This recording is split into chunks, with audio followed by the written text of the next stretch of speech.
everyone and welcome back to another video. I'm here in Nusa Penida, a small island. It's pretty near Bali, like a 40-minute boat ride from Sanur beach in Bali, Sanur port. And I'm here specifically at Kelingking beach, which is around 40-minute drive from the port that they left us with the boat. So I rented a bike here for I gave $8. Usually you can get a bike for like $4 to $6, but I gave $8 because I told the guy I will drop it off tomorrow afternoon, so it's a little bit like I don't know, like 36 hours or something, not 24, so I gave him a little bit more. I believe the price is pretty reasonable. I mean, I could have gotten it for a little cheaper because it's not the best bike, but I wanted something light, not that heavy.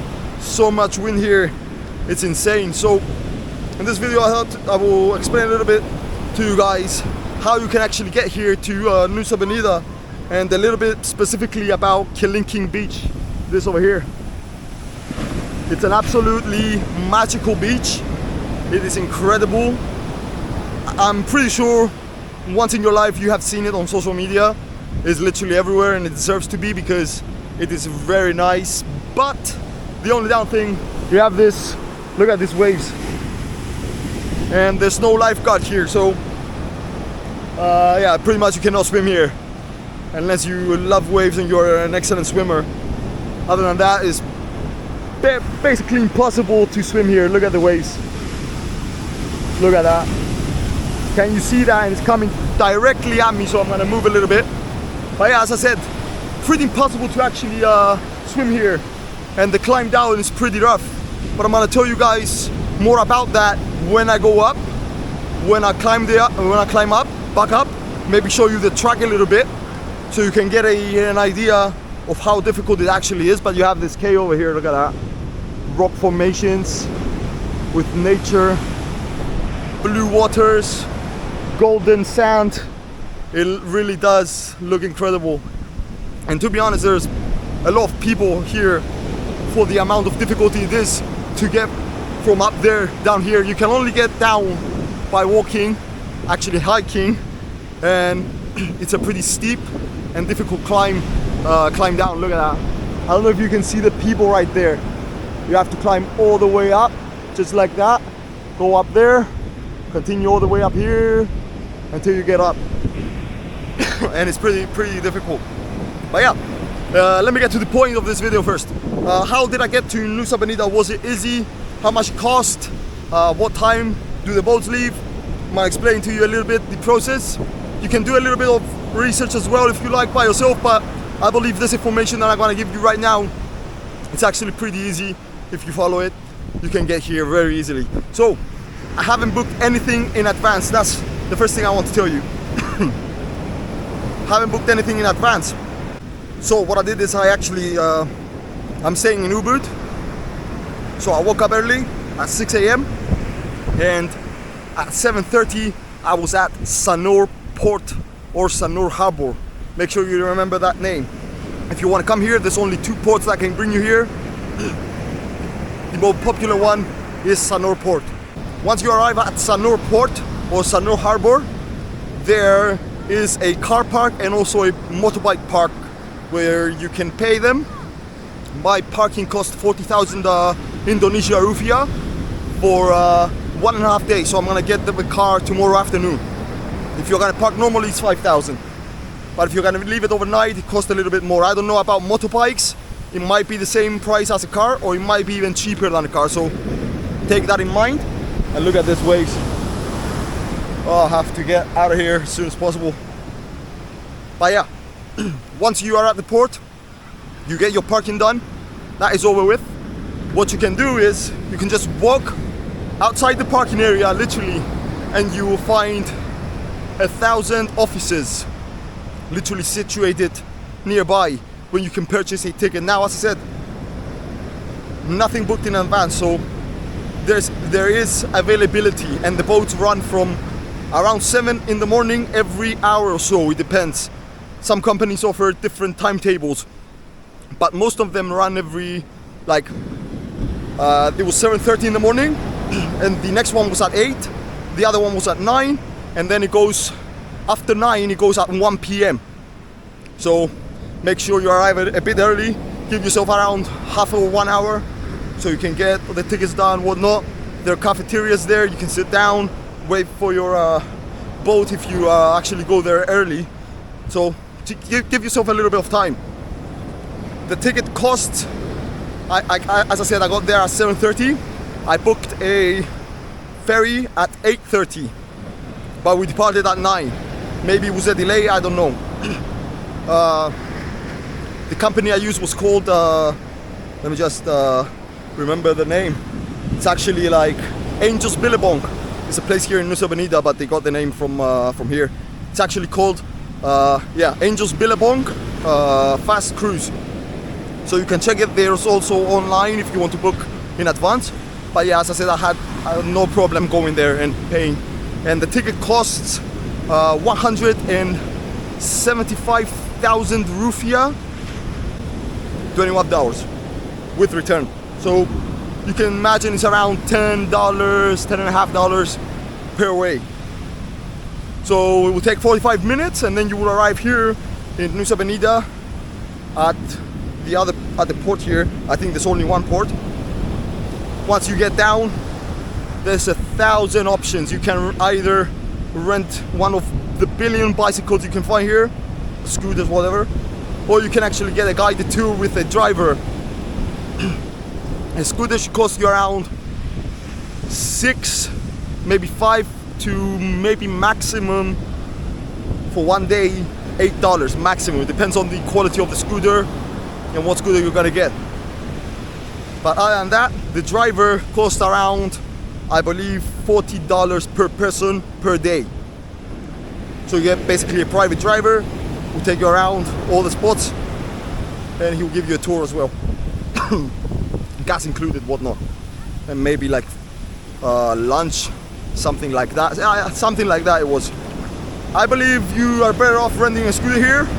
I'm gonna say, I've never driven a scooter in my life. It was pretty easy actually. The roads are pretty empty, a little bit small, and you know, with the potholes everywhere. But other than that, it's pretty easy. Now, yeah, nobody asked me for a passport. Nobody asked me for a license. They wouldn't even give us helmets if I haven't asked for. So you can imagine. Make sure you're safe. Don't just rent a bike and just without any helmet or anything, without even knowing how to drive. Be a little careful. If you are afraid, you are better off getting a driver here. There's no taxis, no Uber, Grab, Gojek, nothing. Literally nothing. You cannot rent a car. The only way to get around with a car is by having a tour guide, and you can only rent a scooter here. So yeah, that's it. Now I'm gonna enjoy my time here a bit, and then I'm gonna get ready for the hike up, which is probably gonna be, in my opinion, difficult than the hike down, but I don't know. I guess I will see. I will try and film as much as possible, but it's pretty difficult because you actually need two hands in order to grab left and right, because there's literally minimum steps. It's literally like you are hiking a mountain with no steps, with nothing, until you get up there somewhere there's stairs, but all the other way up is literally hiking rocks and mountains, barely any steps. So yeah, I'm gonna sit down, relax a little bit, and I'm gonna see you guys once I start the hike up. So I'm about to start the hike up. This is how it is, and I'm also gonna start a timer and see how much time it will take me to actually get up there. I'm assuming around probably 45 minutes or something, maybe like 40, maybe even more, depends how difficult it is. Yeah, let's go. Started a little bit. This is how it is. Look at that. And you have this wooden things, wiggly, and there's even like, I don't know if you can see, that's just like, I don't know, nothing there to step on. Yeah, let's just continue. Oh, I didn't actually start my timer. Let me just do that now. I think probably like a minute or so since so not much difference. I'll tell you guys the approximate time if I can get up. Although I think I should switch the camera. One tip, if you're gonna do this, make sure you wear shoes, pretty good shoes, no flip-flops. I mean, there's people coming down with flip-flops, but I would not recommend it. You can easily slip down with flip-flops. It's gonna be crazy. But yeah, is it worth it? I don't know. Let me just so Yeah? let me just. It's good. It's good, yes. It should be good, yeah. After You can't swim though. to come back, Look at the waves. a lot of courant. Yeah, it's too strong. Yeah. Alright. So let's check. I will go up, see how difficult it is, giving you my thoughts once we finish. But for now, I'm gonna switch off the camera because look at this. I have to get up here. Alright. See you on the next side. Alright. Just look at how crazy this is. Came from all the way down there, literally. And there's many people. You have to swing in and out. I'm gonna close the camera now because we have to go. So currently more than halfway up. These are the views you get. And we got a little bit of dirt everywhere. It's inevitable. Look at my knees. You're gonna get dirty because it's like this, look at that. And you have to put your knees somewhere maybe to get up. So you are gonna get dirty for sure.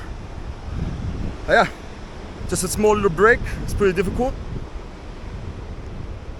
I mean, it will take around 40 minutes for sure. Yeah, I'll take a small little break and then continue. So things get a bit better here. I don't know if you can see that. It's not that bad here, to be honest. The worst part is down. At, let's say, probably like halfway down this mark. I'm nearly up. You can stop, get a little break, but not too much because there's people coming up down, and down here it's easy to have a break because it's pretty open. But down there, such a narrow space, you can barely step, so it's pretty difficult to take a break. So just give all you have until you come up here, just rest then, and then you'll be fine. Yeah, so far so good. This is the area here, and these are the views you get, and that's the famous Kelingking beach over there, and this famous like rock formation, which is very well known on social media. But this is what the social media doesn't show you. It takes a pretty steep climb to go down and up in order to get to that beach, which you cannot swim at. So I guess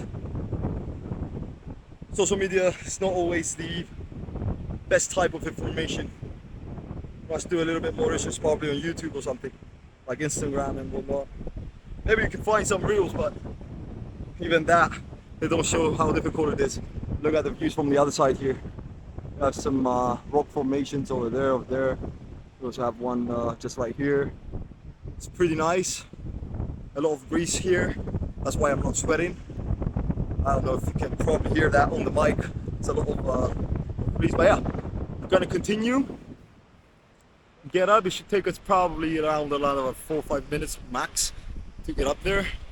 And then I'm gonna give you my thoughts about Kelingking beach and Nusa Penida. Look at this. So, just after 38 minutes, 37 point something, including the breaks, we made it up. And let me just show you the views from above that you are probably most familiar with. This is it. So you can get a view from here. Why go down? Now, is it worth it? So look at that. So my opinion, it's worth it, but you can't swim really. So I mean, if you're planning to go for a swim, I don't know if it depends on the day or not, but I think most of the time it has humongous waves like that, and basically you cannot swim at all. So you can view the Kelingking beach from here, which is stunning, which is a very nice viewpoint. Of course, it's amazing. Now, is it worth it to go down? I believe if you can, if you don't have any knee problems or whatever, you should definitely go down just for the experience.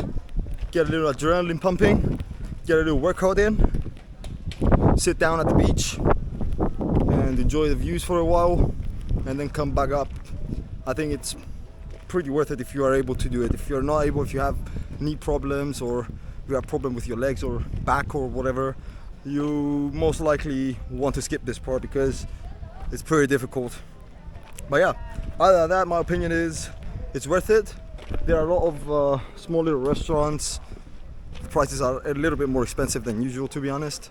And I don't know if this is generally in Nusa Penida because it's a separate island and most of the things are probably imported from Bali, or if it's like because it's a touristy area here. But yeah, I guess it's worth it if you come here. Definitely visit Kelingking Beach if you're in Nusa Penida. It's one of the most amazing spots to visit, and now I understand why, because that is just incredible. But yeah, if you are able to go the hike down, come the hike up, you will definitely be proud of yourself once you actually finish that. That is gonna be the end of the video. Thank you so much for watching, and I will see you in the next one.